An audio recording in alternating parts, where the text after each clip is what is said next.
Bismillahirrahmanirrahim. Assalamualaikum warahmatullahi wabarakatuh. Perkenalkan, nama saya Rudi Hartono, Skom MTI. Saat ini berstatus home base di program studi Teknik Informatika dan Universitas Nahdlatul Ulama Lampung. Dalam kesempatan kali ini saya akan menerangkan tentang pembelajaran yang saya lakukan sebagai salah satu syarat Tridharma perguruan tinggi, di mana saya mengampu mata kuliah sistem operasi yang diajarkan di program studi Teknik Informatika semester 2. Mata kuliah ini merupakan mata kuliah rumpun kompetensi atau program studi di mana ada 3 SKS, yang diajarkan pada semester 2. Untuk capaian pembelajaran sendiri yang telah saya susun di dalam rencana pelaksanaan pembelajaran atau RPS. Di sini ada S9 ya, untuk kompetensi sikap. Yang pertama, menunjukkan sikap bertanggung jawab atas pekerjaan di bidang keahliannya secara mandiri. Lalu untuk keterampilan umum, yaitu mengambil KU3, yaitu mampu mengkaji, mengimplikasi, mengembangkan atau mengimplementasi ilmu pengetahuan teknologi yang memperhatikan dan menerapkan nilai humaniora sesuai dengan keahliannya. Dan seterusnya, untuk keterampilan khusus, saya mengambil K2, yaitu mampu membangun program komputer untuk mengimplementasikan pemecahan masalah dan memanfaatkan framework atau teknologi yang terkini atau terupdate. Untuk pengetahuannya, memiliki pengetahuan yang memadai terkait dengan cara kerja sistem komputer dan mampu merancang dan mengembangkan berbagai algoritma metode untuk memecahkan masalah. Lalu saya menyusunnya menjadi CPMK atau capaian mata kuliah. Ada 3 CPMK. Yang pertama, mahasiswa mampu menjelaskan pengertian tentang sistem operasi, komponen-komponen sistem operasi, mampu mengkalkulasi dan menyelesaikan kasus penjadwalan proses pada CPU dan kasus pada sinkronisasi proses. Untuk capaian yang kedua, mahasiswa mampu menjelaskan konsep deadlock dan menganalisis kasus penyebab deadlock pada sistem operasi, mampu menjelaskan dan menyelesaikan kasus manajemen penyimpanan massal, menjelaskan dan menyelesaikan kasus pada memori virtual, dan mampu menjelaskan implementasi sistem berkas serta pengamanannya. Untuk capaian mata kuliah yang ketiga, yaitu konfigurasi dan pengolahannya, mampu menjelaskan studi kasus dan beberapa sistem operasi yang populer, yaitu Microsoft Windows dan Linux. Jadi dalam pembelajarannya nanti mahasiswa dapat mendapatkan capaian pembelajaran yang telah saya sebutkan tadi dan memiliki keterampilan dalam proses troubleshooting dan instalasi sistem operasi, baik itu Windows, Microsoft ya, dan juga Linux, itu sistem operasi berbasis GUI maupun sistem operasi berbasis CLI. Ya. Dalam mata kuliah yang saya ampu, jadi menggunakan pustaka utama. Yang pertama menggunakan buku sistem operasi komputer yang telah saya susun dan telah diterbitkan di dalam ISBN. Yang kedua, buku dari Pangeran Abbas Ali Mkom yang diterbitkan oleh Andi Omset. Jadi menggunakan 2 referensi buku, satunya buku saya pribadi atau buku yang telah saya terbitkan, dan kedua buku dari orang lain. Dalam pembelajarannya menggunakan beberapa aplikasi. Yang pertama, aplikasi utama yang akan digunakan dalam sistem operasi atau mata kuliah sistem operasi adalah aplikasi VirtualBox ya, aplikasi VirtualBox, dan juga didukung dengan beberapa aplikasi lain untuk master instalasi seperti Rufus dan juga aplikasi driver dan software-software pendukung lainnya, termasuk melakukan praktikum untuk melakukan instalasi sistem operasi dan troubleshooting sistem operasi, termasuk juga konfigurasi dasar atau basic di dalam BIOS di laptop atau komputer. Untuk aspek-aspek penilaian, di sini ada beberapa aspek yang telah saya susun dan disepakati dengan mahasiswa. Yang pertama adalah penilaian tengah semester, yaitu 30%, penilaian akhir semester, yaitu 30%. Terus untuk yang formatif terdiri dari tugas mandiri itu 15%, tugas kelompok 15%, dan kehadirannya 10%, sehingga jumlah totalnya adalah 100%. Berikut adalah rencana pelaksanaan atau rencana pembelajaran semester yang telah saya susun, dan di sini sudah ada susunan dari atau sub JPMK yang telah dijabarkan dari JPMK menjadi berbagai macam kompetensi yang terbagi ke dalam 14 pertemuan, yang total pertemuannya ada 16, yang 2 digunakan untuk PTS dan PAS, sedangkan untuk materi itu adalah 14 pertemuan. Berikut adalah rencana pembelajaran yang telah saya susun dan saya terapkan di pembelajaran mata kuliah sistem operasi semester 2 program studi teknik informatika. Bismillahirrahmanirrahim. Assalamualaikum warahmatullahi wabarakatuh. Waalaikumsalam warahmatullahi wabarakatuh. Selamat siang. Gimana kabarnya hari ini? Oke, hari ini kita akan melanjutkan mata kuliah kita di mata kuliah sistem operasi informasi. Dan hari ini kita nanti direncanakan untuk melakukan instalasi sistem operasi kita. Tapi sebelum kita belajar, kita berdoa terlebih dahulu ya. Sebelum belajar kita berdoa terlebih dahulu kepada ketua kelas, dimohon untuk memimpin doa sebelum kita mulai. Silakan. Doa siap. Sebelum mulai belajar, marilah kita berdoa terlebih dahulu. Doa mulai. Bismillahirrahmanirrahim. Amin.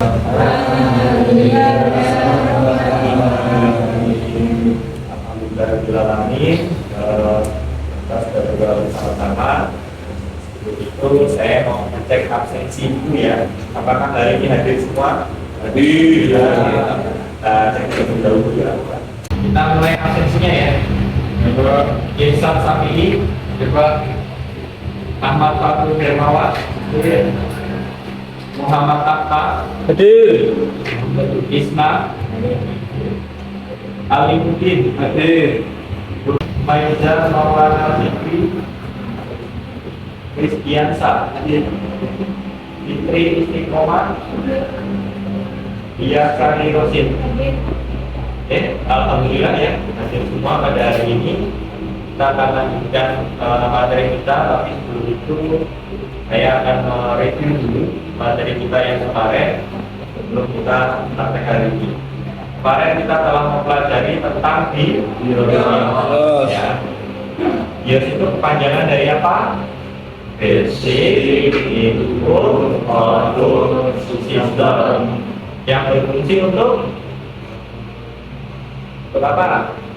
Mengelola komputer atau melakukan kegiatan namanya konfigurasi awal komputer atau disebut dengan POS. POS itu apa kemarin? Power on set test ya. Jadi dia akan mengetes fungsi komputer, perangkat-perangkatnya sudah lengkap atau belum. Kalau sudah lengkap, baru dia akan mengarahkan ke Windows atau sistem operasi yang kita miliki di komputer kita. Nah, jadi hari ini kita akan membahas lebih lanjut tentang BIOS, bagaimana cara melakukan konfigurasi BIOS secara detail.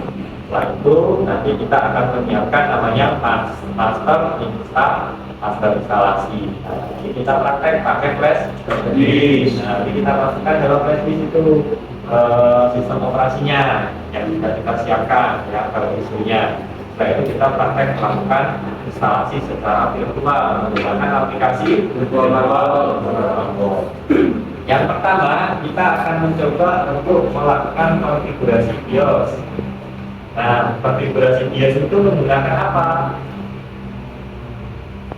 Biasanya kalau masuk ke dalam pengaturan BIOS, kita tekan tombol apa di komputer? F2. Ada F2 ya. Oke, kita akan coba praktekkan untuk bagaimana cara menyambung BIOS. Karena tidak bisa ditampilkan di layar, saya akan praktekkan secara langsung. Saya coba munculin satu laptopnya dari kalian, ada yang bisa dipinjam. Oke, terima kasih. Saya lihat dulu ya.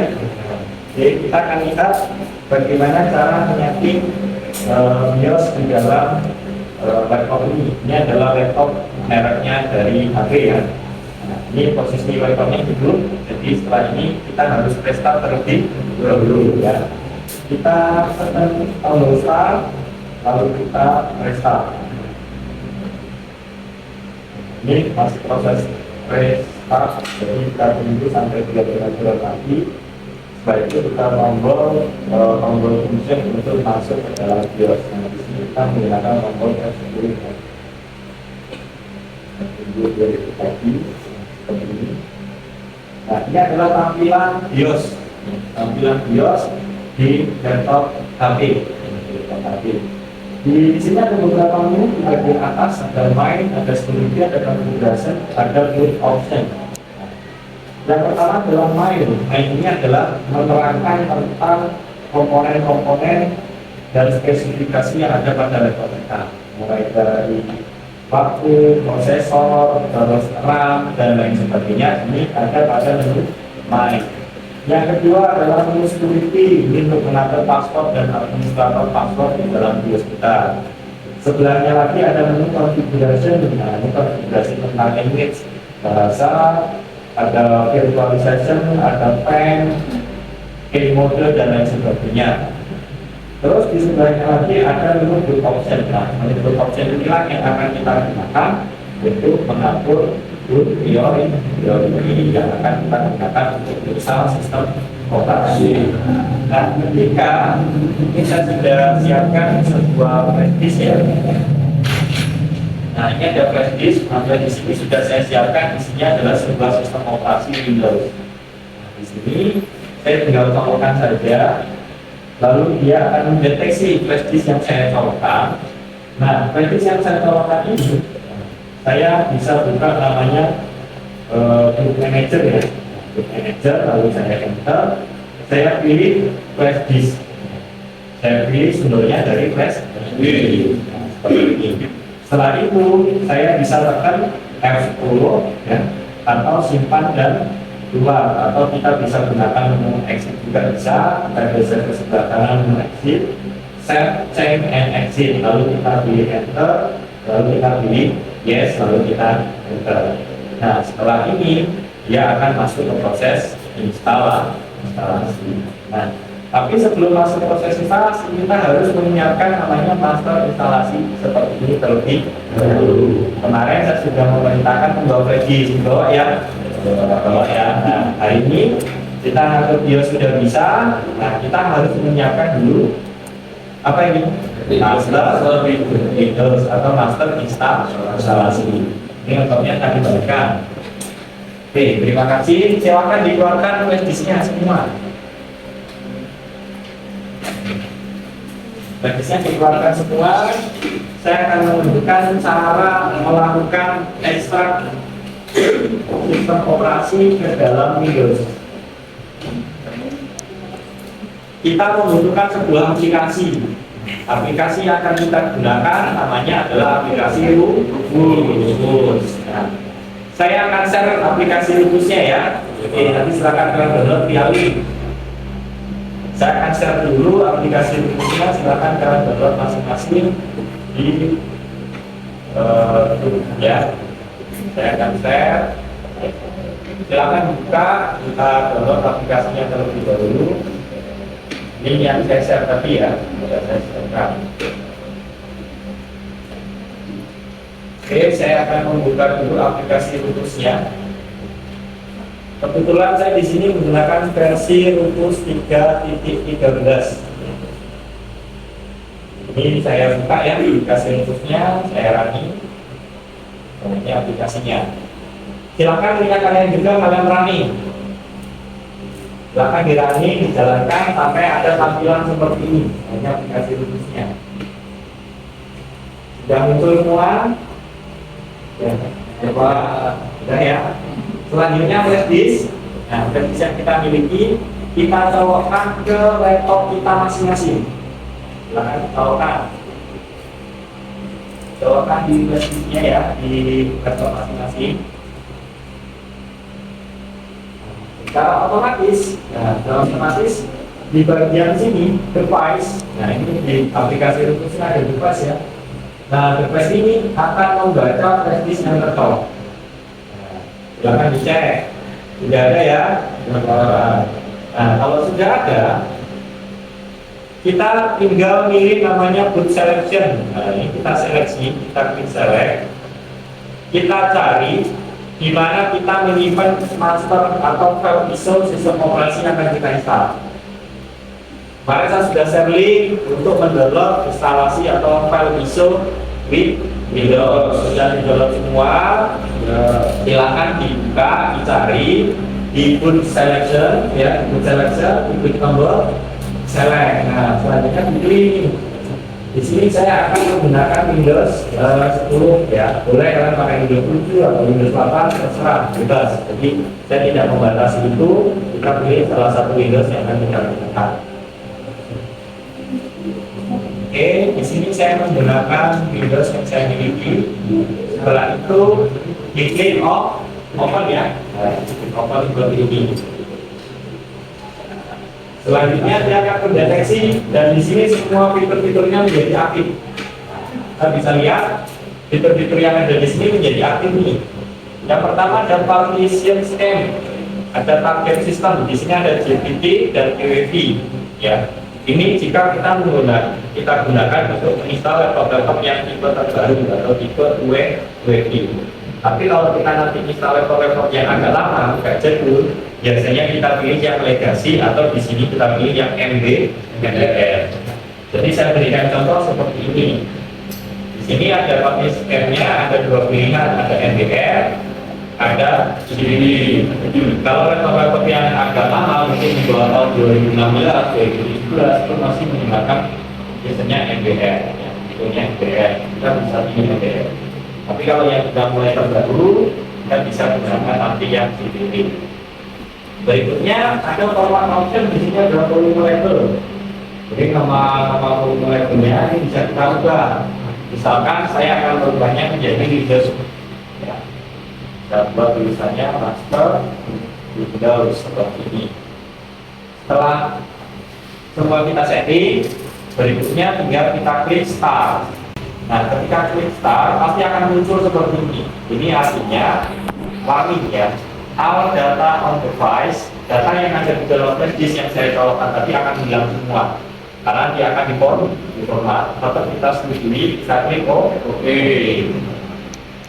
Selanjutnya dia akan melakukan deleting, creating, dan proses pembuatan master sistem operasi untuk kita install.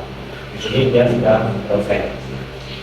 Oke, kita akan cek masing-masing mahasiswa sudah ya, sudah berjalan. Oke. Silakan dicoba bawa dulu. Nah, ini tinggal disetting saja ini menjadi GPT, instan, terus di next ya, terus di start. Oke, ini sudah proses. Sudah dapat berapa persen? 11% ya. Nah, kita tunggu sampai selesai. Ini sudah proses ya. Oke, ini pakai rumus yang dari 9. Oh, kamu mau update rumus dulu. Oke, boleh. Ini di case.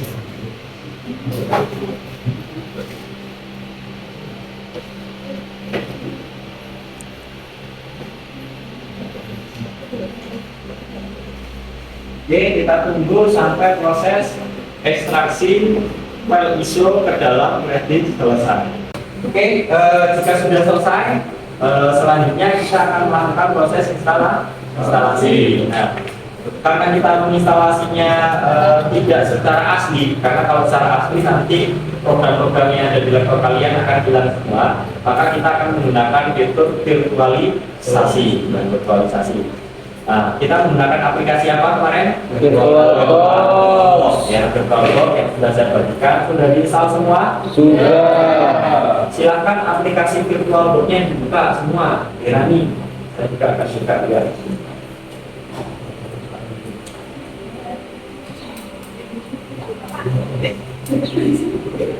Oke, ini aplikasi VirtualBox yang saya miliki ya. Ya, kalian silakan dibuka. Sudah dibuka semua. Sudah. Ya, Ketika sudah dibuka, ini adalah tampilan aplikasi bertolong yang akan kita gunakan untuk belajar melakukan instalasi secara virtual. Sebenarnya walaupun namanya virtual, ini adalah instalasi asli, ya, instalasi asli. Dia akan menggunakan resource hard disk yang ada pada komputer, menggunakan resource RAM yang ada pada komputer sesuai dengan aslinya, sesuai dengan settingan yang kita setting nanti di aplikasi ini. Jadi walaupun secara virtual ini tetap bisa digunakan untuk mengelola, untuk bekerja dan sebagainya, ini bisa. Ya. Langkah pertama di sini ada beberapa menu ya, ada beberapa menu dan di sini ada tombol baru. Nah, ini kita klik dulu tombol barunya. Silakan diklik baru. Setelah diklik baru, di sini akan melakukan settingan nama dari sistem operasinya. Kita kasih nama Windows. Setelah itu kita klik lanjut ya. Klik lanjut. Nah, di sini adalah pengaturan RAM yang akan digunakan. Nah, jangan sampai melebihi batas hijau, ya, jangan sampai ke merah. Maksimal hijau, tapi hijau itu nggak usah ketok, tapi agak turun sedikit. Nah, ini punya saya akan gunakan resource-nya adalah 2, saya besarkan ya, jadi 4 MB ya. Ini saya besarkan 4000 MB sehingga menjadi 4 GB. Oke. Kalau sudah, saya klik lanjut. Terus buat hard disk virtual sekarang 2. Nah, berikutnya kita pilih yang virtual hard disk ya, karena kita akan membuat namanya virtual hard disk, kita pilih yang virtual hard disk. Lalu kita klik lanjut atau next, dialokasikan secara dinamis ya, ini kita pilih yang dinamis supaya nanti ketika bertambah disknya tidak perlu repot-repot juga sebelah. Terus, nah di sini lokasinya, ini ada di OK user, nama komputer saya. Ketika C-nya penuh, ya supaya C-nya tidak penuh, ini bisa kita pindah ke local disk D. Caranya gimana? Caranya seperti ini. Kita klik browse. Saya akan buat sebuah folder di local disk D dengan nama Windows. Sudah saya buat, saya klik Windows-nya, lalu saya klik Open, klik Save. Jadi nanti semua instalasi yang kita buat akan masuk ke local disk D. Kenapa kita taruh local disk D? Supaya local disk D-nya tidak penuh. Seperti itu. Setelah itu kita klik keluar. Nah, proses pembuatannya sudah selesai. Sekarang kita akan melakukan instalasinya. Nah, setelah itu kita klik mulai. Di sini ada tombol mulai warna hijau ya, atau start. Pastikan diklik dulu yang mesinnya sudah dibuat tadi, lalu diklik start atau mulai. Sekarang kita klik mulai. Yang kalian sudah sampai tahap mana? Sudah diklik mulai? Sudah mulai ya. Setelah itu akan masuk ke sini. Di sini kita diminta untuk memilih master instalasi. Jika dapat master instalasinya semua, maka tinggal kita pilih saja. Kita tekan tombol browse ya, browse, kita buka. Di sini kita cari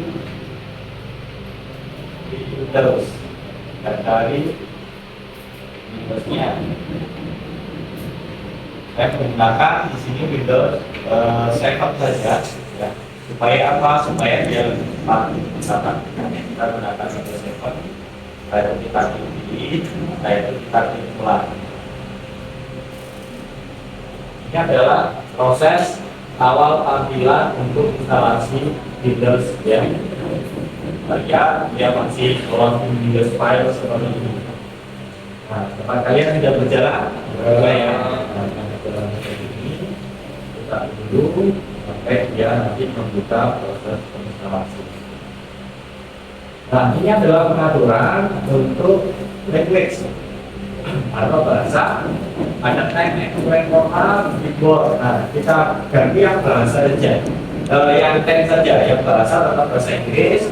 Tinggal waktunya aja kita sesuaikan dengan nama Indonesia, waktu Indonesia. Keyboardnya tetap US karena kita menggunakan keyboard QWERTY. Setelah itu kita klik next. terus kita install no. Nah, seperti ini dia akan ke proses instalasi kan.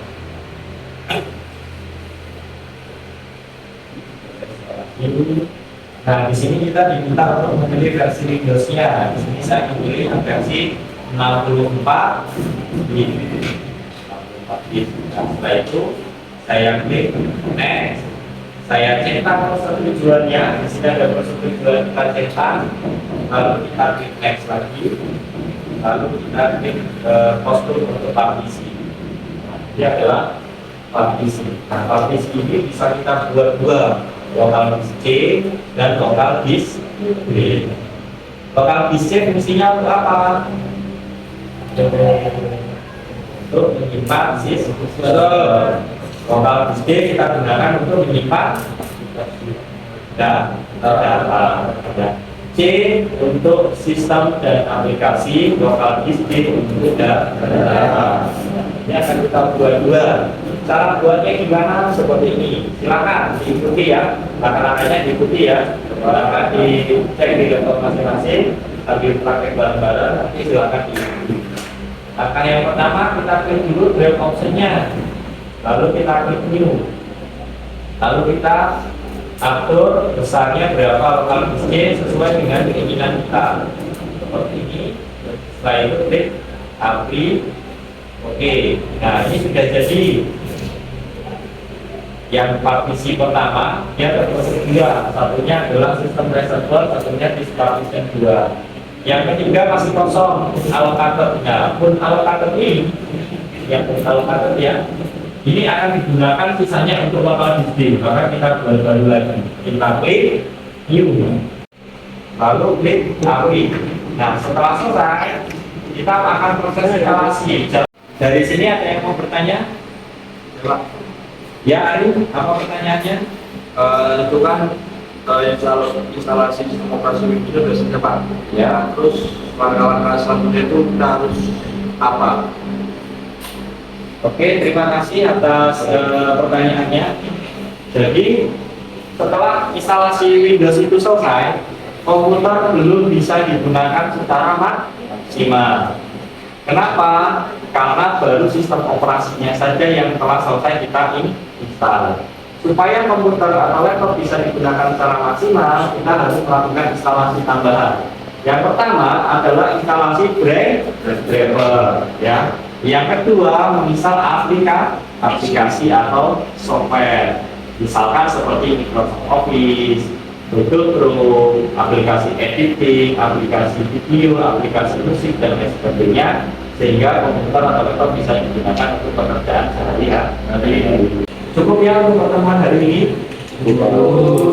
Oke, mungkin itu saja pertemuan hari ini yang dapat saya sampaikan. Terima kasih banyak atas partisipasinya. Sebelum kita mengakhiri perkuliahan pada kesempatan hari ini, ketua kelas disilakan untuk memimpin berdoa terlebih dahulu. Silakan. Dulu siap. Belum kita pulang ke masing-masing, marilah kita doa terlebih dahulu. Doa mulai.